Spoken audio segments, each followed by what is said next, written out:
Good morning, Coolest Coast. It is time for Coffee on the Coast. Good morning, everyone. Welcome to this episode of Coffee on the Coast.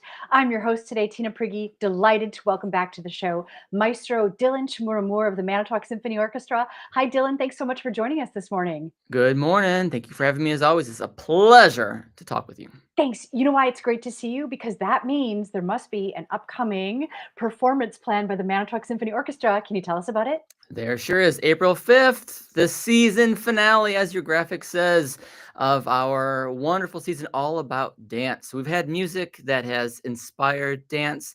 This one, I think, dances itself. It is a fantastic program that is basically a culmination of 5 years of work. This is a serious big old concert. So we've been in this 4-year concert cycle. This is our fourth concert cycle, and if you count the year of planning, this is the 5th year. This is intense. Where we have been presenting all of the Brahms symphonies associated with other things, and we're hearing all of the Brahms symphonies because Brahms deeply honored tradition. He was a great linker to what happened in the olden times, and what he did created an opportunity for everyone to compose in their own unique, wonderful, brilliant way after him. He honored these old traditions and developed these forms, refined these forms so that then he could then give these tools to the next generation. And so that's what we're doing with, and have been hopefully trying to do with successfully with this cycle, looking at the past history of the symphony so we can look forward to the future and create new and figure out where we're going next. Next year's our 75th anniversary. It's a milestone. This is the time when we have these kind of reflections, and I couldn't be more excited. So there's so much amazing stuff in what you just relayed to us. Let's unpack some of that. So if I understand, so Brahms in his own right was this amazing composer, but he not only wanted to compose himself, he wanted to make it possible for others, including the next generation, to have the tools to keep composing. And that kind of sounds like, in a way, the attitude that your guest pianist has, right? That he is not only a pianist and composer in his own right, but he wants to make it possible. He's involved in ways that help the next generation too. So let's just take a minute before we dive too deeply into your program. Tell us about this exciting guest that you have coming up, Keith Kirchoff.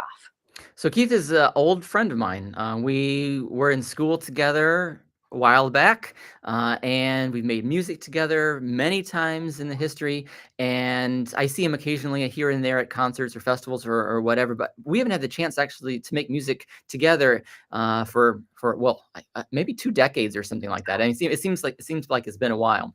And so it's a reunion of sorts. And he is an unbelievably talented individual just in general. And you're right, he has this mission, I guess, if you will, of honoring these old traditions, these old wonderful heroes of our genre, but also creating places for the next generation of musicians to create and invent new. He's the head of various festivals around the country where just this thing happens. People go and spend a week or two and invent and create and brainstorm new ideas about music, new sounds of music, new forms of music and styles of music, all kinds of crazy, fun, amazing things and questions that he's asking. And I can't wait to bring him back to the area because he was here once upon a time. He won a really important competition, the Silver Lake International Piano Competition, back in 1998, when he was still in high school, living up in St. Cloud, Minnesota. And he came down, and the winner of that competition had the privilege of performing with the symphony, with the MSO. And so the following year, he was invited out to play the Tchaikovsky piano concerto that we're going to be playing on this concert on April 5th. And I had no idea that this was a thing and that Keith was here. And then I was looking through the archives one day, and I took a picture. I stumbled upon a newspaper article with his picture on it. And I said, "What? Keith, what's going on?" In the Herald Times Reporter. And I took a picture of it, and I texted Keith, and I said, "Keith, hey, you want to make this thing happen again?" And he said, "Yes, absolutely." And so ever since, we had it on our docket to reconvene, and this concert seemed like the perfect time to bring him back, because you're right, he was doing his music, and how he lives his life musically is exactly how Brahms associated his life. So in 1999, he was here and he played with the Manitowoc Symphony Orchestra. He did, and he played this exact same piece that he's gonna be playing with us on April 5th, and the exact same piano that he played on that concert in 1999, and he was the first one to play on that special piano in 1999. So, the symphony didn't have a really fine piano, and so members of the board and league and all those kinds of things needed to get us a real instrument, and so they invested in the community, they invested in the symphony, and they went out to New York and bought a brand new 9-foot Steinway, primo, top of the list, all that stuff. Brought it back, and they debuted it with Keith's concert again, whatever that was, 20 some years ago. Awesome. Well, I know you said you qualified him as an old friend, and I have to say he doesn't look that old. But based on the stories that you're telling, I can see that you go way back. So we'll allow that justification. Thanks. So you shared with me a video clip of Keith playing the piano. I want to pull that up and share it with our viewers. Is there anything you want to tell us about it before we see it? I don't know. Close your eyes and dream. I don't know. Okay. Okay. So this is Keith Kirchoff. Oh, let me get to the play button, and here we go.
Wow. Okay, let me pause that right there. So go ahead.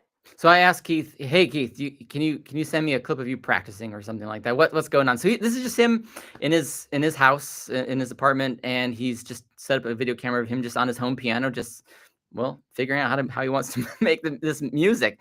Can you imagine just being a fly on his wall or his next door neighbor as he's going through this in the summer with the windows open? Is like, well, yes, I want to live next to you, Keith. Right. There's so much Yeah. emotion coming from the keyboard as he plays it. And it was interesting to see him work his way up the entire keyboard. And so you're saying on April 5th, as part of the symphony's presentation, people have the opportunity to see him doing this live. Yes, absolutely. It's fantastic. And this is just so the Tchaikovsky concerto that he's performing. I mean, if you don't know the repertoire, there's no issues with that. But it is one of the top echelon concertos, and that's one of the things that we've been really trying to lean into with this Brahms cycle. Last year or the year before that, we had the Grieg and we had Rachmaninoff's second, and now finally we have Tchaikovsky's first. And so there's a handful, maybe a half a dozen or whatever of these concertos that are just these monumental things that have this gigantic range of emotion, wonderful melodies and sonorities, and have just transcended what the instrument could have once thought to do a long time ago. And so Keith's bringing this to the CCC on April 5th. It is a journey, and it is one that you're happy you're going to take. Oh, it's amazing. Okay, so one of the things I always appreciate when you join us, Dylan, and we have a video clip like this, is we watch it and then you kind of break it down and tell us what to look for. How can we appreciate this even more? What takes it to the next level? Well, so this is a little bit of a free moment. The orchestra's been very loud, and it will get loud again, and very fast and ruckus and muscular, and then all of a sudden, all time kind of stops, and we explore just harmonies and lovely melodies. And so I guess I'd lean into that point in for a second, because one of the reasons why we love Tchaikovsky is he writes some of the most fantastic melodies, but the inspiration for those melodies are really just human and personal. Like, he wasn't just imagining by himself in an isolated space and dreaming of something that sounds a certain way. He was out living his life, and where he got the inspiration for a number of his melodies was for visiting family and loved ones. So his sister married into a family who owned something called the Davidov Estates, which is in basically the center of Ukraine. And actually, Tchaikovsky's lineage goes back to Ukraine from his parents and grandparents. And so he would always spend his summers at this, estate, if you will, a summer home, his family, his sister's house, basically, right, where he would travel to, and he'd compose, and he'd have a break from the year, and just be on holiday, I guess. And when he was there, he was surrounded by song, great tradition of folk song, of just, so this is just song people sang, right? Not then, but, on the subway, or going to the market or whatever. Just, you sing at the bars, or, just part of your culture. And so Tchaikovsky was always blown away by this kind of music making, free and natural, organic, friendly and familial. And they all always sang as a family too. And there's, some butlers who sang songs and taught Tchaikovsky when he'd visit some of these folk songs. And so Tchaikovsky held, not only did he think these melodies were fine, and beautiful, but he found them to be really associated with beautiful feelings. This respite, the love of his sister or family, being welcomed into this other family through his sister's, husband, and so forth, and the wonderful people and friends that he made while he was visiting Ukraine.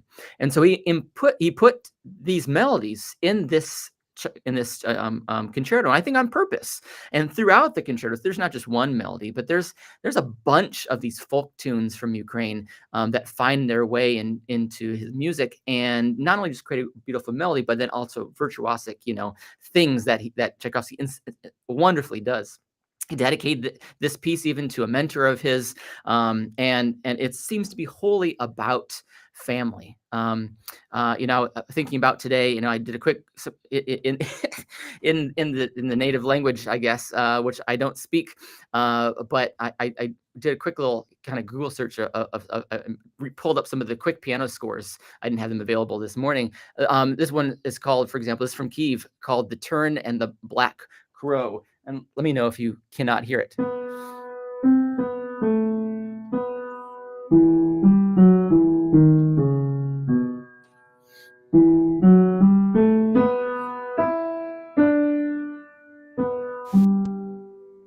And throughout the piece, there's all these wonderful folk melodies. I mean, it's just half of one. There's a bunch more, I certainly could bring up and play for you.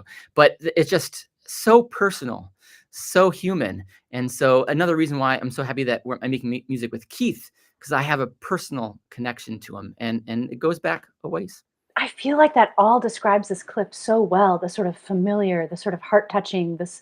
So do you have time? Can we watch it one more time now that you've given us Please. that explanation? Okay, so here it is again. This is Keith Kirchoff, and let me hit the play button.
Aw, I wish it didn't have to I know, stop. right?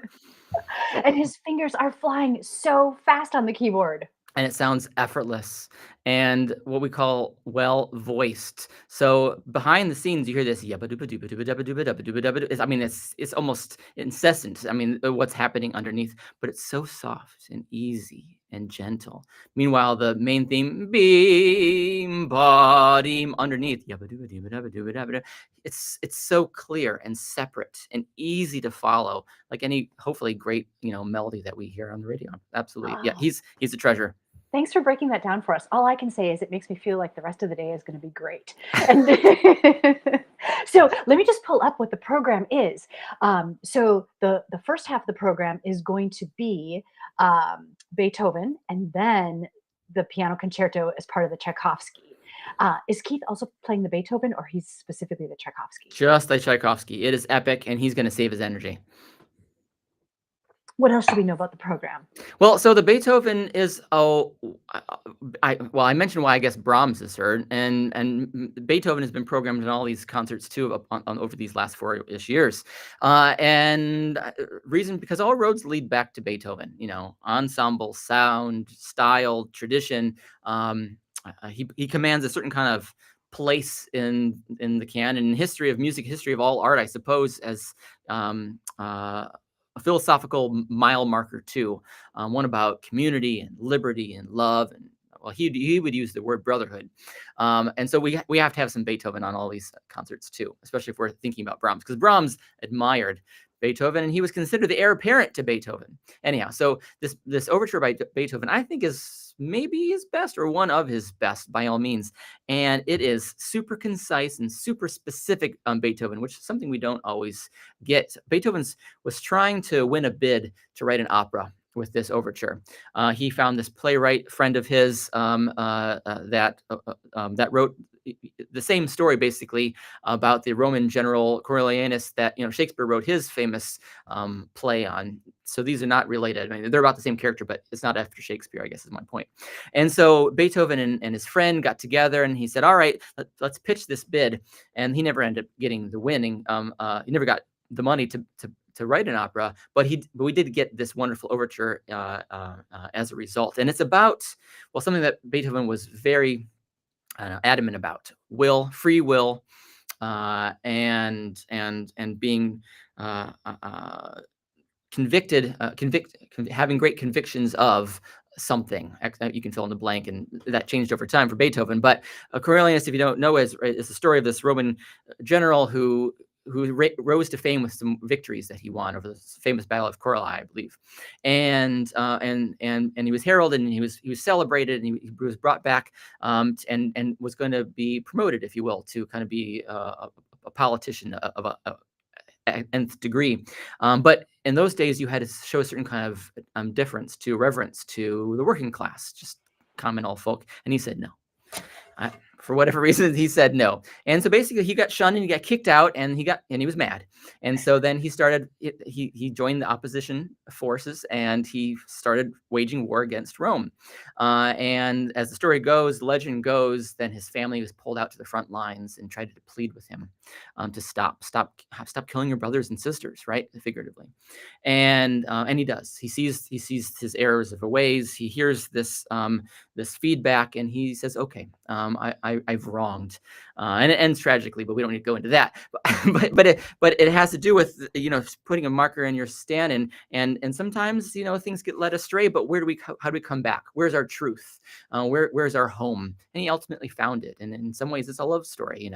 As sad and depressing as it may be at times, it's kind of a love story, and we all kind of wrestle with that at times, for sure. And so Beethoven takes us on a journey through this story, if you will. But again, tight and focused, and I don't know, it's like watching one of those not, I guess, Disney shorts or whatever, where you cry after 5 minutes, or maybe after 2.5 minutes, because what they show you in these shorts are so powerful. This is what we have. Well, I really appreciate you sharing the stories and your insight, because it definitely increases my appreciation and understanding of going into hearing the music. I'm going to pull up this picture that was shared on Facebook. Can you tell us a little bit about that while I prep another clip that you shared? So Keith is, as you mentioned, he's put it himself. He's made a career out of giving opportunities to others and do different kinds of things. This is how I kind of made my my bones once upon a time with Keith, playing things that are brand new, cutting edge, new philosophical questions that was composed that year or that week or what have you.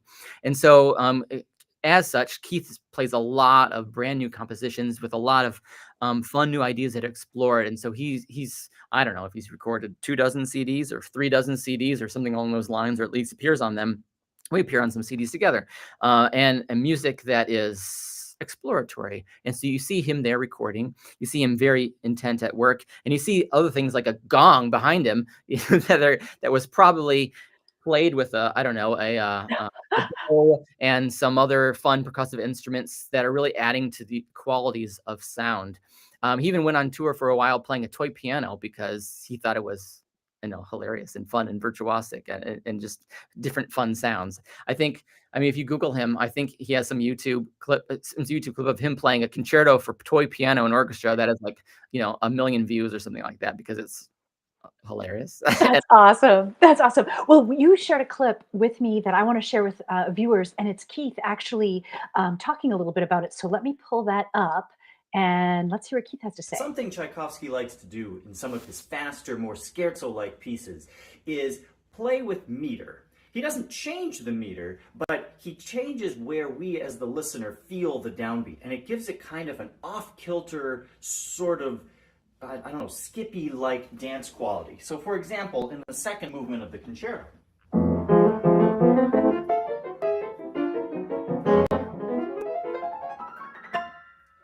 so with that, we have something in 6/8, but the pulse changes it. The downbeats happen at different places than you would expect, and it makes it feel like it's in a different meter than it is. We see this also in pieces of his, in some other pieces of his, for example, August from The Seasons.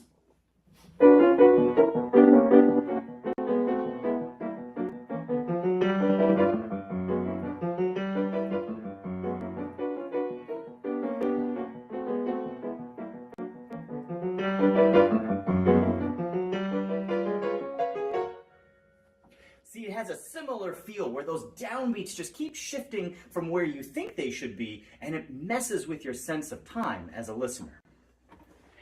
How how hard is that? Oh, hold on a second. How hard is that as a musician to deal with how the downbeats are changing, like he explained? So it's a challenge because do you count it? Do you feel it? And how do you convey that to the audience for sure? So to take a step back, so he said the word scherzo. That's an Italian term, and something that a style of music that Beethoven, I think, really set apart from his contemporaries. And it's an Italian word that means joke or prank. Really, just doesn't mean a fast movement of a symphony or anything like that. It has some etymology that's really important to lean into. And Tchaikovsky is one of those, and Brahms is another one of those who realizes this origin and tries to use it to a degree to make us laugh, maybe to make us feel a little bit off kilter, to prank us a little bit. So what meter are we in? And so Keith is giving us this example of something called 6/8, where we are in this grouping of 2, 1, 2, 1, 2, and we divide that into equal divisions of 3. So 1, 2, 3, 1, 2, 3, or 1, 2, 3, 4, 5, 6, 1, 2, 3, 4, 5, 6. Absolutely. And that's pretty easy to snap to or to tap to or clap to. But absolutely smart composers like Tchaikovsky and certainly Brahms did it too, and he will do it on our April 5th concert, is you can divide that into different groupings. So instead of 2 groupings of 3, you can divide that into 3 groupings of 2. So instead of 1, 2, 3, 4, 5, 6, 1, 2, 3, 4, 5, 6, you have 1, 2, 3, 4, 5, 6, or 1, 2, 1, 2, 1, 2, 1, 2, 3, 4, 5, 6, 1, and 2, and 3, and 1, 2, 3, 4, 5, 6, 1, 2, 3, 4, 5, 6. And it's a wonderful back and forth play that gives music a new life, a new direction. And it's right. How do you imagine it? Do you feel it? Do you dance it? Or do you just really count it really carefully? But it makes everyone go, whoa, what's happening here? And it absolutely makes everyone throw up an extra antenna to try and figure out where are we and how do we get here and where are we going from this for sure. And so not only does Tchaikovsky do it, but absolutely on the Brahms symphony that you hear, Brahms does it to an expert level. This is one of the reasons why I love Brahms so much. He plays rhythmic games with us, and the whole symphony, all of his symphonies, he plays games with us about obfuscating where this downbeat is. All music we hear on the radio, all music that is before radio existed, has one is the most important thing. But Brahms says, no, I'm going to make you think and make you feel differently and intentionally and put it on 2 or divide the bar in a different way, just like Keith's example there. It's so fun to think of them playing with us or like having that fun with the music, that higher creativity, not just playing the notes. So I know that one of the things I appreciate about you as the maestro is you like to curate a Spotify playlist, right? You want this performance to exceed just the date. You want people to be prepared for it, be able to enjoy it leading up to it. So, can you tell viewers, what does this mean? What do you have on the Spotify playlist? So I always try to put what we're actually playing in case anyone wants to dig into that specifically. But to a small degree, I don't want to be overwhelming by any means in this playlist, as I try to also put in other things that are, I think, related or maybe complementary. So other symphonies by Brahms, for example, or other concertos by Tchaikovsky, or instead of just another concerto by Tchaikovsky, what was Tchaikovsky hearing and living with around him that's influencing him writing this music and this specific date and this specific time for these specific people. And so, he dedicated this. I didn't do this at this time, but like he dedicated his concerto to Rubinstein. I might throw on the playlist some music that Rubinstein composed, for example. So you get that kind of duality. And so it's been a month or so since I put together that playlist. So I don't even remember what's on there at the moment, but that is my intent whenever I do put it together is, all right, well, Tchaikovsky was thinking about this or writing this thing. What else was he thinking about? Or what else might have influenced? Or where was he also, what else was going through his head? Because any composer is not just fixated on one thing, right? We're always juggling all these different ideas in our head. And then once we get this project, we can work on that next project, but it doesn't start in a vacuum.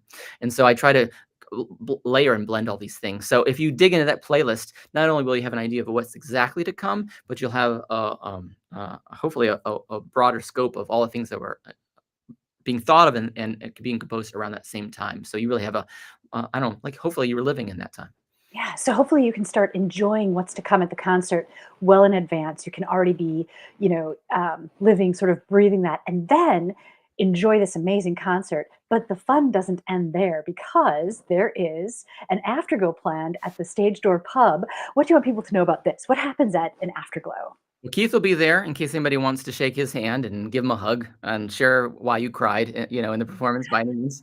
And he's a lovely soul, and he would love to talk to you, I'm sure. But it's a place for us to, I think, hopefully continue the conversation. I don't think anybody needs to have any prior knowledge to come to any of our concerts and be blown away. I don't think there's any kind of prerequisite. But I'm at least someone, and maybe I'm unique, and maybe that's why I'm a musician. But the more I think about something and introspect something, then the more I get out of it. So I think digging into some of these playlists and having a little bit of a history with it can absolutely make it a little bit more meaningful. And likewise, you go to a concert, well, isn't it more meaningful when you know people on stage or have a relationship with the people on stage and your friends are making the music and you have some sort of connection to them? And so, I've made some great friends for concert goers who just come out to the bar afterwards, to the Stage Door Pub around the corner after the Capitol as soon as the show is over, and we cheers a Guinness or whatever that's on tap. Hopefully that's working again, and we share what we thought about the concert and what's happening in their lives, and what's happening in my lives, and all of a sudden, I think the music is much more meaningful, and not just from their perspective, but from my perspective too, because musicians get feedback from the audience. We make music different based upon the feedback that we get live in that moment from the audience. Do you feel the audience tension? Do you feel the audience bored? Do you feel the audience teary-eyed? Well, you hold harmonies longer. You express a phrase different if you feel that response. And I am way more in tune to it when I know for whom I'm making music. Oh, it's amazing. All right, the Manitowoc Symphony Orchestra has a beautiful performance planned for you, and that is happening Saturday, April 5th, 7:30 p.m. at the Capitol Civic Center. This is the season finale before the symphony goes into their 75th season, and it will be featuring Keith Kirchoff, the featured pianist, playing the Tchaikovsky Concerto. Anything else, Dylan, you want people to know before we sign off? Someone said recently about this concert that it is a bucket list performance. And I think that's a great way of putting it. We have one of the best concertos of all time, piano concertos of all time. We have one of the best symphonies of all time, and I really mean it when I say those two things. We have one of Beethoven's best overtures. I really believe these things that I'm saying. It's not just hyperbole or whatever. I really believe these things, and it's rare to have that opportunity to hear not just one of those, but all of those things. These are things that people live to perform and people live to listen to. And so even if you don't know them, it is, I don't know, it's like seeing the Mona Lisa or something like that. I mean, it's just like, I don't even know anything about art, but I go see the Mona Lisa, a tear comes to my eye or something, right? Right. They're transcendent things, bucket list performances, bucket list pieces, and I think you'll enjoy yourself. And we're so blessed that this is going to be happening right here in Manitowoc on the coolest coast. So blessed to have all of the talent of the performers. Thank you, Maestro Dylan Chmura-Moore, for bringing your talents and making this happen. We really appreciate you. Thank you, Tina. I appreciate you too. All right, make sure you check out the Manitowoc Symphony Orchestra April 5th. My guest today was Maestro Dylan Chmura-Moore with the Manitowoc Symphony Orchestra. I'm your host, Tina Prigge, signing off for this episode of Coffee on the Coast. We'll see you next time.